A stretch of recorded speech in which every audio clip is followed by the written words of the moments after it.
अस्सलाम वालेकुम dear students, उम्मीद करती हूँ कि आप लोग खैरियत से होंगे। आज की वीडियो में मैं आपके साथ डिस्कस करूँगी CS फॉर 11 विजुअल प्रोग्रामिंग का लेक्चर नंबर 29। लेक्चर नंबर 29 आपके पास शॉर्ट क्वेश्चन, एमसीक्यूज और लॉन्ग क्वेश्चन तीनों के अकॉर्डिंग इम्पोर्टेंट है। इसमें से आपको प्रोग्राम भी आ सकता है।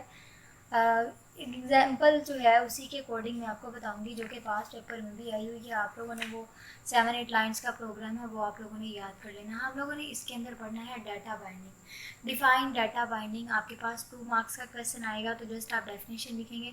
लेकिन अगर आपके पास 5 मार्क्स का क्वेश्चन आता है तो उसके आंसर में आप यहाँ से लेके ऑनवर्ड यहाँ तक ही आप सारा पैराग्राफ जो है वो लिख देंगे।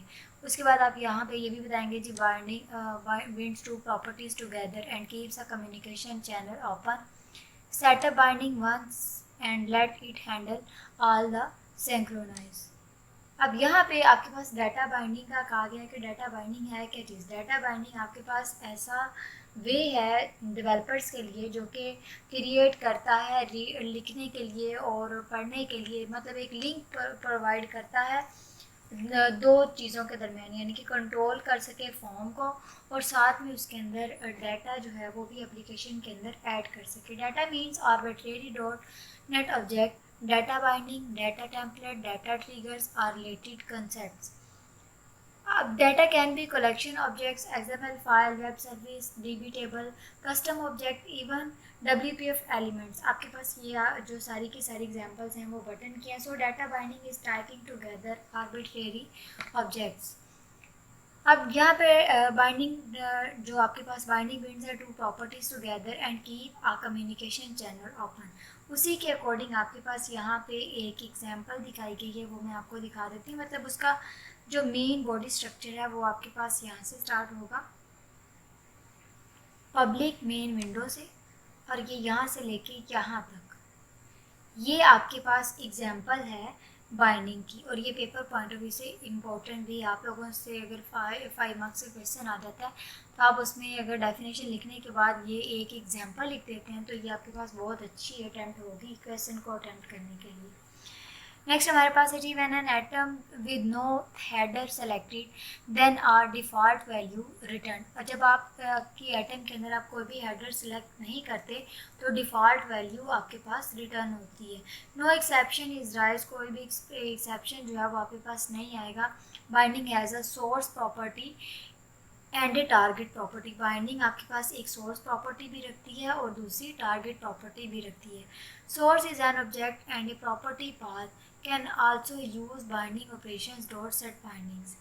उसी के अकॉर्डिंग आप देखें कि यहाँ पे बाइंडिंग मार्कअप एक्सटेंशन के अकॉर्डिंग एग्जाम्पल दी गई है। ये आप लोगों ने खुद एक दफ़ा रीड आउट कर लेनी है। यहाँ पे आपके पास जो है वो डिस्प्ले प्रॉपर्टी के लिए list box, x column name, assignment operator, picture box, atom source, binding source, static आपके पास जो स्टैटिक रिसोर्स है, फोटोज एंड लिस्ट बॉक्स का उसका क्लोजिंग टैग आ गया।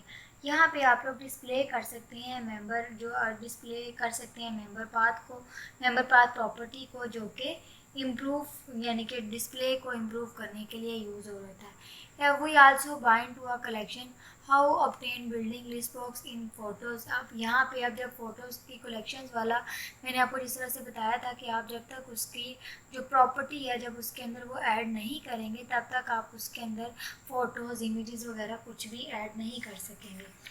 अब उसके बाद नेक्स्ट आपके पास इस लेक्चर में आपके पास कुछ एग्जांपल्स हैं करने वाली, वो आप लोगों ने खुद एक दफ़ा अच्छे से ये देख लेनी है। यहाँ से लेके ये यहाँ तक आपके पास एग्जाम्पल है सिंक्रोनाइजेशन की। एग्जाम्पल ऑफ सिंक्रोनाइजेशन आपको क्वेश्चन आ सकता है कि आप write a program for synchronize. तो आप सिंक्रोनाइज करने के लिए ये आपके पास 6 लाइंस का कोड है, तो ये आप लोगों ने याद कर लेना है। उसके बाद आपके पास यहाँ पे वो कह रहा है implicit data source is provide by a data context. आपके पास इम्प्लिसिट डाटा सोर्स जो है वो डाटा कॉन्टेक्स्ट प्रोवाइड करता है। We set data context of a parent and then do not special source or element name. अब यहाँ पे आपके पास एग्जाम्पल दी गई है। हम डाटा कॉन्टेक्स्ट की बात कर रहे हैं कि डाटा कॉन्टेक्स्ट हमारे पास है क्या, वो किस तरह से वर्क करता है। We set data context of a parent and then do not specify source of element name or set parent dot data context. आप यहाँ पे स्पेसिफाई कर सकते हो सोर्स को या फिर एलिमेंट नेम को, या फिर सेट कर सकते हैं पेरेंट डाटा कॉन्टेक्स्ट को, यानी कि उसकी फ़ोटोज़ वगैरह जो है वो सेट कर सकते हैं। और उसी के अकॉर्डिंग आपके पास एग्जांपल दी गई है डाटा कॉन्टेक्स्ट की। स्टैक पैनल से लेके यहाँ पे आपके पास स्टैक पैनल के क्लोजिंग टैग तक की आपके पास एग्जांपल है डाटा कॉन्टेक्स्ट की, और ये पेपर पॉइंट ऑफ व्यू से इम्पोर्टेंट भी है। नेक्स्ट आपके पास आ जाता है जो मतलब नेक्स्ट पेज में है, ये आपके पास स्ट्रिंग फॉर्मेट की प्रॉपर्टीज़ हैं। इन प्रॉपर्टीज़ को आप लोगों ने अच्छे से याद कर लेना है। शॉर्ट क्वेश्चन में और एमसीक्यूज में ये प्रॉपर्टीज़ पूछी जा सकती हैं। हाँ, अब आपके पास शॉर्ट क्वेश्चन में एक ये भी क्वेश्चन आ सकता है, how many ways of control आपके पास rendering. There are three ways of control rendering, string formatting, data template and value conversion. Value conversion कह लें या फिर वैल्यू कन्वर्टर कह लें। How many types of control rendering, there are three ways of control rendering. आपके पास three ways जो है वो कौन से हैं, आप उसके अंदर आपके पास आ सकता है string formatting, data template and value converter. Next आपके पास एक और एग्जांपल दी गई है, एक आपके पास प्रॉपर्टीज़ का ही टेबल दिया गया है डाटा टेम्पलेट के अकॉर्डिंग। ये आप लोगों ने एक दफ़ा रीड आउट कर लेना है, और उसके बाद आपके पास ये एग्जांपल दी गई है डाटा टेम्पलेट की, तो ये भी आप देख लें कि ये भी आपके पास सिर्फ 8 लाइंस का कोड है। जिस तरह के मैंने आपको बताया 6, 8 या 10 लाइंस का कोड होगा, जो भी कोई एग्जांपल होगी वही आपको पेपर में आ सकती है। उसके अलावा जो लेंथी प्रोग्राम है वो कोई भी पेपर में नहीं आएगा। अगर आप लोगों की कोई भी क्यूरी हो, कोई भी क्वेश्चन हो, तो आप लोग मुझसे कमेंट सेक्शन में ज़रूर पूछ सकते हैं। Thank you so much and अल्लाह हाफिज़।